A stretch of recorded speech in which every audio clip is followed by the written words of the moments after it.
ইবাদত বন্দেগী থেকে যদি আমরা অলসতা দূর করতে চাই, তাহলে আমাদের 3 নাম্বার যে পদ্ধতি অবলম্বন করতে হবে সেটা কি?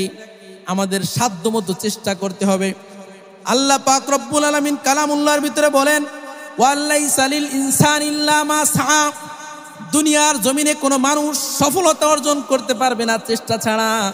দুনিয়ার লাইনে যদি আপনি সফল হতে চান, তাহলে চেষ্টা ছাড়া পারবেন না। ওই যে বড় বড় কোটিপতি, বড় বড় শিল্পপতি, তাদের কাছে যে দেখেন তারাও কত চেষ্টা করেছে, কত মেহনত করেছে। চেষ্টা ছাড়া দুনিয়ার লাইনেও সফল হওয়া যায় না, আর পরকালের লাইনে সফল হওয়ার তো কল্পনাই করা যায় না। সফল হতে হলে কি করতে হয়?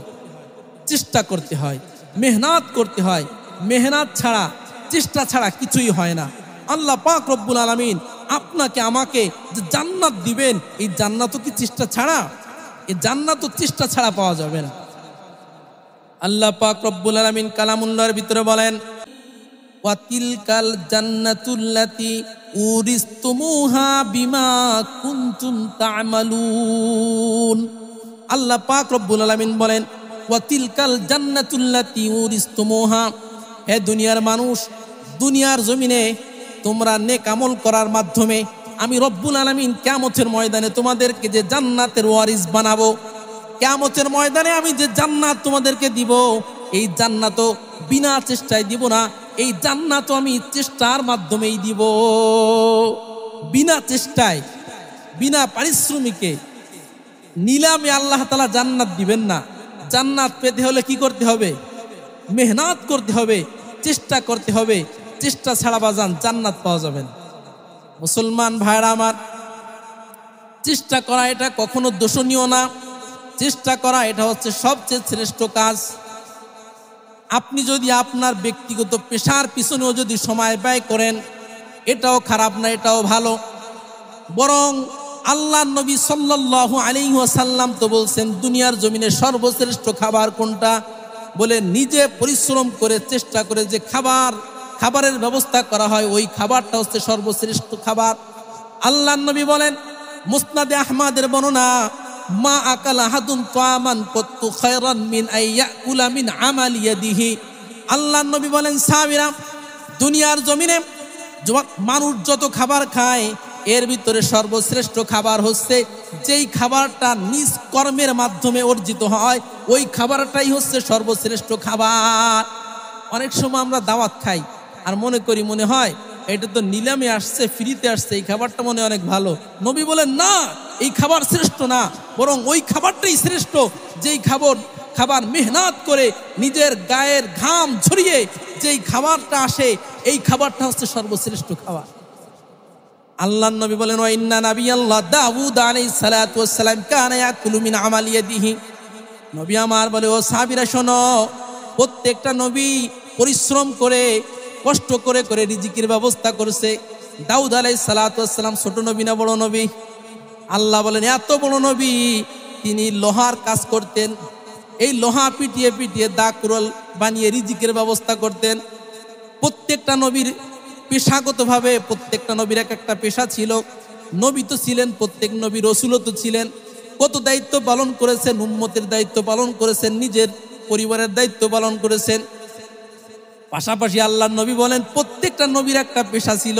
কোন নবী কৃষি কাজ করেছেন, আবার কোন নবী রাজমিস্ত্রির কাজ করেছেন, কোন নবী কাঠ মিস্ত্রির কাজ করেছেন।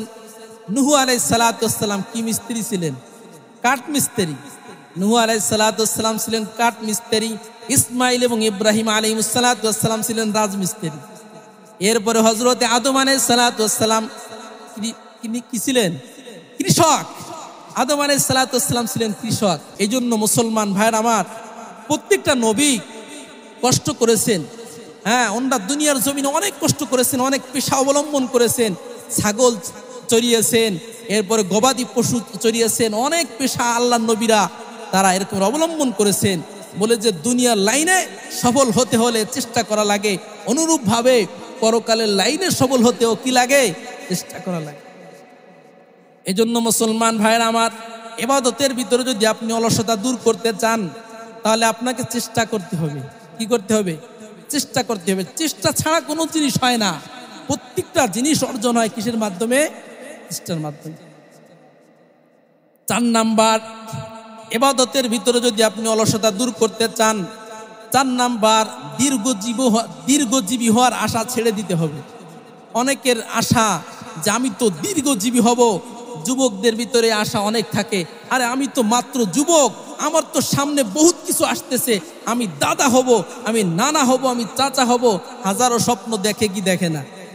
মুসলমান ভাইরা আমার, যদি আপনি ইবাদতের ভিতরে অলসতা দূর করতে চান তাহলে দীর্ঘজীবী হওয়ার আশা ছেড়ে দিতে হবে। কারণ হাজারো যুবকের ইন্তেকাল যুবক অবস্থায় হয় কি হয় না? সব যুবকের ইন্তেকাল কি বৃদ্ধ অবস্থায় হয়? হাজার হাজার যুবকের ইন্তেকাল কিন্তু যুবক অবস্থায় হয়। এজন্য মুসলমান ভাইয়ের আমার, প্রত্যেকটা মানুষকে চিন্তা করতে হবে, আমার আজকের দিনের ভিতরে ইন্তেকাল হয়ে যেতে পারে, আমার যুবক অবস্থায় ইন্তেকাল হতে পারে, আমি বৃদ্ধ অবস্থায় আমার যাওয়ার সুযোগ নাও থাকতে পারে। প্রত্যেকটা মানুষকে মনে করতে হবে যে আমার জীবনের কোনো কিনায় নিশ্চয়তা নাই, যে কোনো মুহূর্তে আমাকে চলে যেতে হতে পারে। দীর্ঘজীবী হওয়ার আশা অন্তর থেকে ছেড়ে দিতে হবে। তাহলেই আপনি ইবাদতের ভিতরে মজা পাবেন, ইবাদতের ভিতরে স্বাদ পাবেন। যদি আপনি চিন্তা করেন আমি দীর্ঘজীবী হব, তখন ইবাদত করে মজা পাবেন না, ইবাদত করার সুযোগ পাবেন না। তখন চিন্তা করবেন ইবাদত এখন কেন করব?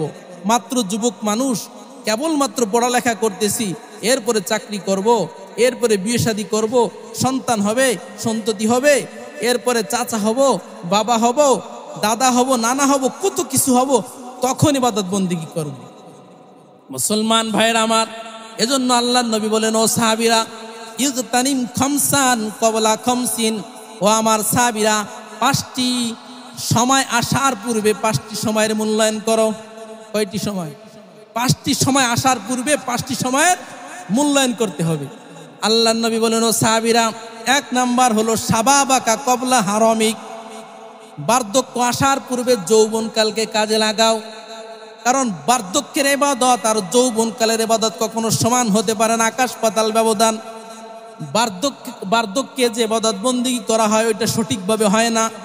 এই জন্য মুসলমান ভাইয়ের আমার, যৌবনকালে যে ইবাদত বন্দেগী করা হয়, এই ইবাদত বন্দেগী আল্লাহর কাছে সবচেয়ে বেশি প্রিয়। কিয়ামতের ময়দানে আল্লাহ পাক রব্বুল আলামিন প্রত্যেকটি মানুষকে 5টি প্রশ্ন করবেন। তার ভিতরে একটা প্রশ্ন থাকবে, ওয়ান শাবাবাকা ফিমা আবলা, তুমি তোমার যৌবনকালকে কোন পথে চালিয়েছো, কোন পথে নষ্ট করেছো, এই হিসাব দিয়ে তুমি জান্নাতে যাও। এই জন্য মুসলমান ভাইয়ের আমার, যৌবনকালকে কাজে লাগাইতে হবে। বার্ধক্য আসার পূর্বে যৌবনকালকে কাজে লাগানো 1 নাম্বার।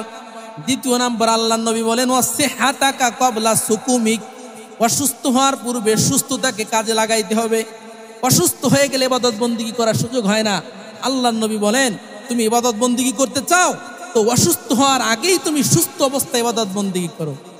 মুসলমান ভাইরা আমার, শুধু তাই নয়, যেই সকল ব্যক্তি সুস্থ অবস্থায় ইবাদত বন্দেগী করবে, এই মানুষগুলা যদি অসুস্থ হয়ে যায়, অসুস্থ হওয়ার কারণে যদি ইবাদত বন্দেগী করতে না পারে, আল্লাহ পাক রব্বুল আলামিন ওই বান্দার আমল নামায় সুস্থ অবস্থায় যে পরিমাণ নেকি লেখা হতো ওই পরিমাণ নেকি লিপিবদ্ধ করে দেয়। সুবহানাল্লাহ। আপনি সুস্থ অবস্থায় ইবাদত বন্দেগী করতেছেন, অসুস্থ হয়ে গেছেন, আপনার ইবাদত বন্দেগী করতে না পারলেও আপনার আমল নামায় নেকি লেখা বন্ধ হয় না। সুবহানাল্লাহ। এজন্য মুসলমান ভাইরা আমার, আল্লাহর নবী বলেন, অসুস্থ হওয়ার পূর্বে সুস্থতাকে মূল্যায়ন করা।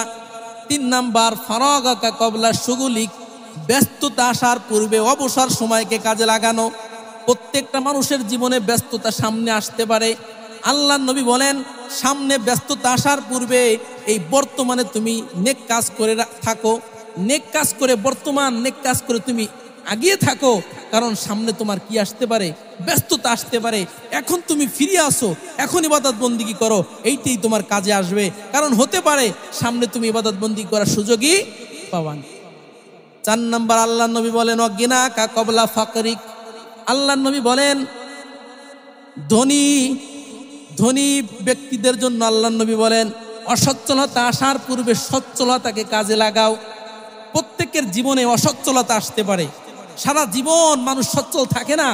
ফকিরও এক সময় ধনী হয়, ধনীও অনেক সময় ফকির হতে পারে।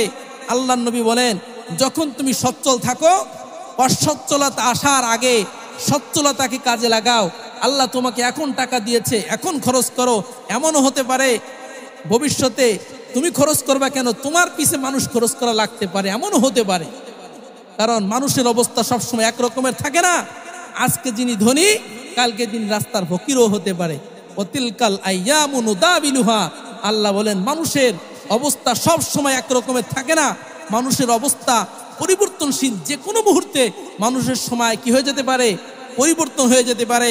মানুষের অবস্থান পরিবর্তন হয়ে যেতে পারে। 5 নম্বর আল্লাহ নবী বলেন, ওয়া হায়াতাকা ক্বাবলা মাউতিক, আল্লাহ নবী বলেন মৃত্যু আসার পূর্বে তুমি তোমার জীবনের হায়াতকে মূল্যায়ন করো। কারণ মৃত্যু যদি চলে আসে, তখন শত মূল্যায়ন করলে ওই মূল্যায়ন 4 পয়সার কোনো কাজে আসবে না। এজন্য আল্লাহ নবী বলেন যে আমাদেরকে দীর্ঘজীবী হওয়ার আশা ছেড়ে দিতে হবে। যদি কোনো মানুষ চিন্তা করে আমি দীর্ঘজীবী হব, তাহলে জান্নাতে যাওয়ার সুযোগ সে পাবে না। আর যদি কোনো মানুষ চিন্তা করে না আমার জীবন যে কোনো মুহূর্তে শেষ হয়ে যেতে পারে, তখন সে আল্লাহ তাআলার কাছে ক্ষমা চাবে, আল্লাহর কাছে জান্নাত চাওয়ার সুযোগ পাবে। আল্লাহ পাক রব্বুল আলামিন বলেন, ওয়াসারিউ ইলা মাগফিরাতিম মির রাব্বিকুম ওয়া জান্নাতিন আরদুহাস সামাওয়াতু ওয়াল আরদু উইদ্দাত লিল মুত্তাকিন। আল্লাহ বলেন ওয়াসারিউ ইলা মাগফিরাতিন, হে মানব মণ্ডলী তোমরা ওই দিকে ছুটো যেই দিকে ছুটলে আল্লাহর ক্ষমা পাওয়া যায়। যেই দিকে ছুটলে কি পাওয়া যায়, আল্লাহর পক্ষ থেকে ক্ষমা পাওয়া যায়, ওই দিকে ছুটো। যেখানে ওয়াজ মাহফিল হয়, কোরআন সুন্নাহর কথা হয়, সেখানে ছুটো। যেখানে গেলে তোমার অন্তরের পরিবর্তন হয়, ওই দিকে ছুটো। অথচ আমরা ছুটি কোন দিকে? গুনার দিকে। এই জন্য মুসলমান ভাইয়ের আমার, আল্লাহ পাক রব্বুল আলামিন বলেন ওয়াসারিউ ইলা মাগফিরাতিন, তোমরা ওই দিকে ছুটো যেই দিকে ছুটলে তোমরা ক্ষমা পাও। এরপর আল্লাহ বলতেছেন ওয়া জান্নাতিন, তোমরা জান্নাতের দিকে ছুটো। জান্নাতের দিকে ছুটো, কারণ আল্লাহ বলেন যাদেরকে জান্নাত দেওয়া হবে, এই জান্নাতটা ছোট হবে না বড় হবে? অনেক বড় হবে।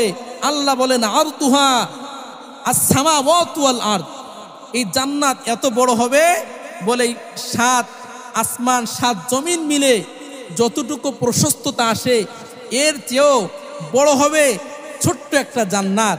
অর্থাৎ সাধারণ মুমিনকে আল্লাহ তাআলা যে জান্নাত দিবেন, ওই জান্নাতটা হবে এই 7 আসমান এই 7 জমিনের চেয়েও বড়। সুবহানাল্লাহ। এক কথায় সাধারণ মুমিনকে আল্লাহ তাআলা যে জান্নাত দিবেন, এই জান্নাতটা এই দুনিয়ার 10 দুনিয়া সমপরিমাণ। সুবহানাল্লাহ।